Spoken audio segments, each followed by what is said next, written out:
Assalamualaikum warahmatullahi wabarakatuh. Nawaitu khidmatal muslimin, nawaitu ta'lima wa ta'alluma lillah. Astaghfirullahal azim alladzi la ilaha illa huwal hayyul qayyum wa atubu ilaih. Assalamualaikum warahmatullahi wabarakatuh. A'udzu billahi minasy syaithanir rajim. Bismillahirrahmanirrahim. Alhamdulillah.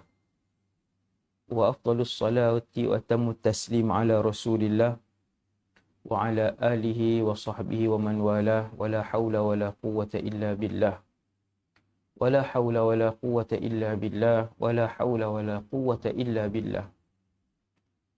Rabbi shrah li sadri wa yassir li amri wa hlul 'uqdatan min lisani yafqahu qawli.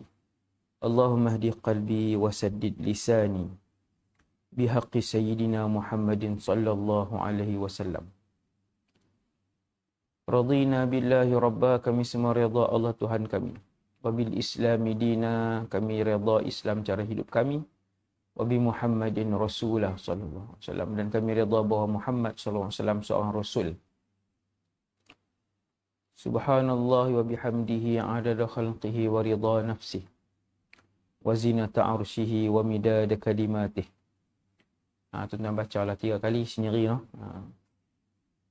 Bismillahilladzi la yadurru ma'asmihi syai'un fil ard wa la fis sama' wa huwas sami'ul alim. Amma ba'd. Kita menggunakan sebuah buku yang bertajuk Hadis 40.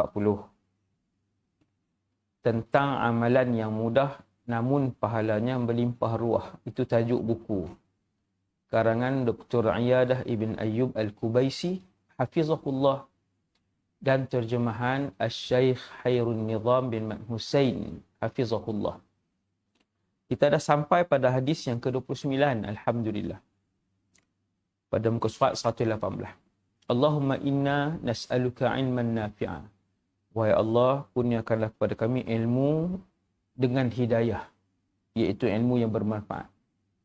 Wa rizqan tayyiba, wahai Allah, kurniakanlah kami rezeki yang halal, tidak syubhah, tidak haram, yang baik untuk kesihatan kami dan dunia akhirat kami. Wa amalan mutaqabbalah, wahai Allah, terimalah semua amalan dan kebaikan yang kami pernah lakukan dan yang kami akan lakukan dan yang kami sedang lakukan di atas muka bumi-Mu yang sementara ini. Tajuk hadis ialah bacaan 2 ayat yang dapat mencukupkan segala-galanya. 2 ayat yang mencukupkan segala-galanya. Ayat itu Nabi sebut baca pada waktu malam, iaitu bermula maghrib. Selepas maghrib sampai sebelum subuh boleh dapat fadilat ayat tu. Tapi kalau baca lewat 4 pagi baru baca, rugilah. Sebab ayat ni dia punya protect dia. Dia punya protect dia, kalau kita baca lepas maghrib, dia bermula seawal lepas maghrib tu 7.30. Pukul 8 kita baca tu, dia protect kita dengan izin Allah sampai 9, 10, 11, 12, 1, 2, 3, 4, 5, 6, 9 jam lepas tu. Panjanglah tempoh perisai yang Allah wujudkan di sekeliling kita tu, panjang. Tapi kalau pukul 5 pagi baru kita baca, sejam sajalah tempoh perisai dia. Ayat itu dihafal oleh kebanyakan orang Islam. Siapa yang tak hafal lagi, boleh hafal sekarang. Maksudnya hari ni lah, maksud saya hari ni. Tak ada kerja apa ni, duduk di rumah. Ramai yang tak ada kerja apa. Lebih separuh Malaysia lah ni, duduk di rumah saja. Iaitu ayat Amanar Rasul. Tuan-tuan sekalian, ayat ini dibaca sebenarnya lepas subuh, lepas wirid, selepas solat subuh dalam wirid dan selepas solat maghrib di dalam wirid. Itulah yang dilakukan oleh Rasulullah sallallahu alaihi wasallam. Lepas solat subuh dalam wirid, lepas solat maghrib di dalam wirid. Amanar rasulu bima unzila ilaihi min rabbih wal mu'minun kullun amana billahi wa malaikatihi wa kutubihi wa rusulih Berapa ayat Ustaz? Nabi sebut dalam hadis ni, bil ayatain, 2 ayat. Amanar Rasul, lepas tu sambung ayat seterusnya, la yukallifullahu nafsan illa wus'aha, laha ma kasabat wa 'alaiha maktasabat. Siapa yang ada buku beruntunglah, noh. Muka surat 119 ada ayat tersebut. Bismillahirrahmanirrahim. An Abi Mas'ud radhiyallahu anhu.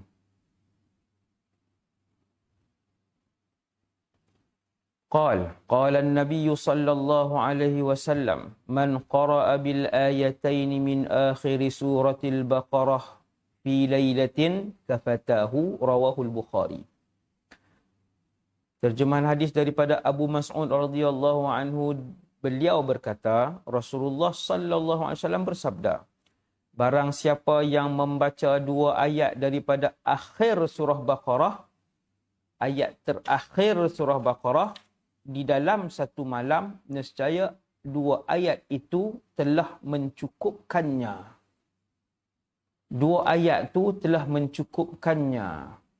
Mencukupkan apa?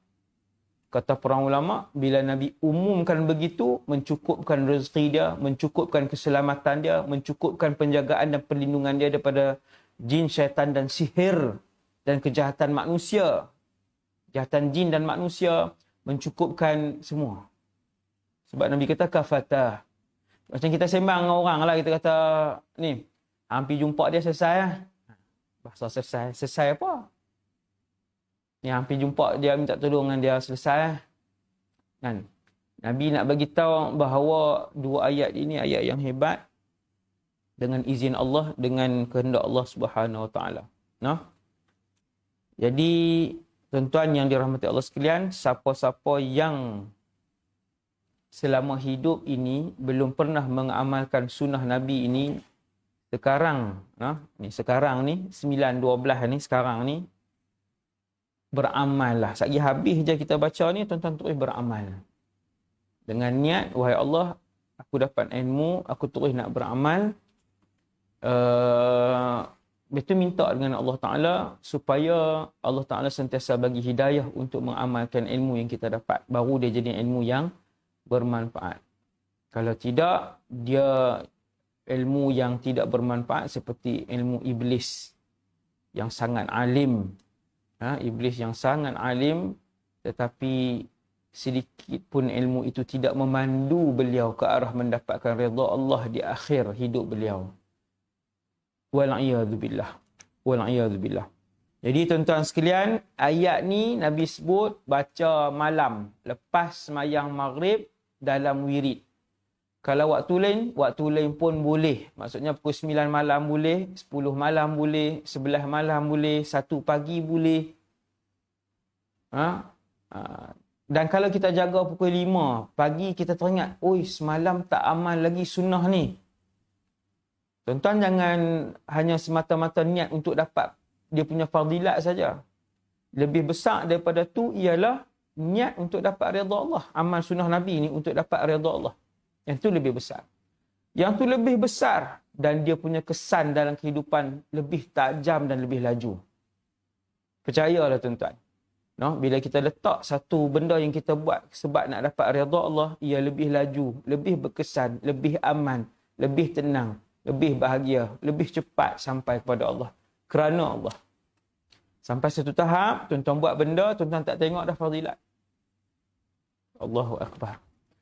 Waktu tu kita akan merasakan kemanisan beribadat. Masya Allah. Jadi Allah SWT sebut fadilat-fadilat ni untuk bagi kita rasa suka dan semangat untuk buat. Dan betul fadilat yang Allah janjikan ini benar. Fadilat ini benar dan betul yang disampaikan oleh Rasulullah sallallahu alaihi wasallam dalam masa yang sama, selain daripada nak bagi kelebihan kepada orang yang beramal dengan benda yang Allah suka, Nabi suka, kita juga mendapat redha Allah. Jadi tuan-tuan, kalau tuan-tuan dah lewat dah pun, dah dekat nak subuh dan teringat sunnah ini tuan-tuan belum amalkan, terus baca amanar rasul, a'udzubillahi minasyaitonirrajim, Amanar rasulu bima unzila ilaihi min rabbihi wal mu'minun. Baca pelan-pelan sampai habis. Niat, wahai Allah, tolonglah redha kepada kehidupan dan diri aku. Dan wahai Allah, aku baca ni untuk mendapatkan sunnah Nabi-Mu. Mengikut sunnah Nabi-Mu. Dah cukup dua tu. Dua niat tersebut. Kemudian kita baca hadis yang ke-30. Kita baca hadis yang ke-30, tuan-tuan boleh tengok muka surat 122. Bismillahirrahmanirrahim. Pagi ni special sikit, dua hadis. Ni kali pertama baca dua hadis. Tuan-tuan tengok, siapa yang ada tasbih boleh keluarkan tasbih sekarang. Saya ada tasbih, tuan-tuan ada tasbih, keluarkan tasbih. Saya tak tahu waktu macam ni ada orang ke tengok ke saya seorang-seorang.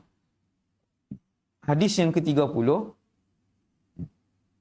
Tajuk hadis ni, yang ni best tuan-tuan. Hadis ni pun best. Masya Allah. Seronok. Seronok apabila kita dapat ilmu tu dan Allah pilih untuk bagi hidayah kepada kita, itu dua kali seronok.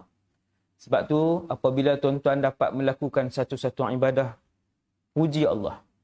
Sebut macam ni, alhamdulillah, terima kasih Allah sebab bagi hidayah untuk aku amalkan dengan ibadat ni dan ilmu ni. Tuan-tuan rajin puji Allah, terima kasih dengan Allah. Allah akan ikat nikmat itu dalam hidup tuan-tuan. Kita boleh semayang tuan-tuan, habis semayang, lepas tu kita istighfar.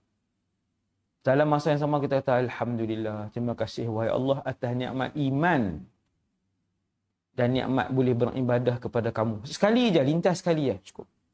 Bismillahirrahmanirrahim. Hadis ke-30, tajuk hadis itu ialah zikir yang menghapuskan dosa walaupun sebanyak buih di lautan. Dia zikir ni sebut 100 kali. 100 tu Nabi yang sebut, Nabi yang tetapkan.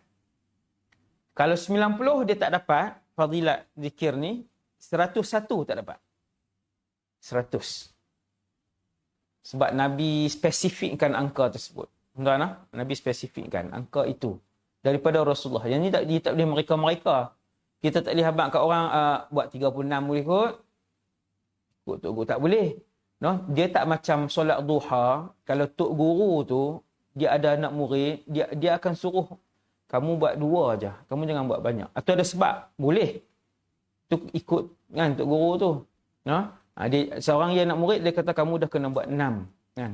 Lazimi 6 selama 2 tahun. Buat 6 kan. Itu Tok Guru yang membimbing rohani. Dia panggil murabbi, yang membimbing rohani kita. Tapi kalau macam ni Nabi sebut 100, buat 100.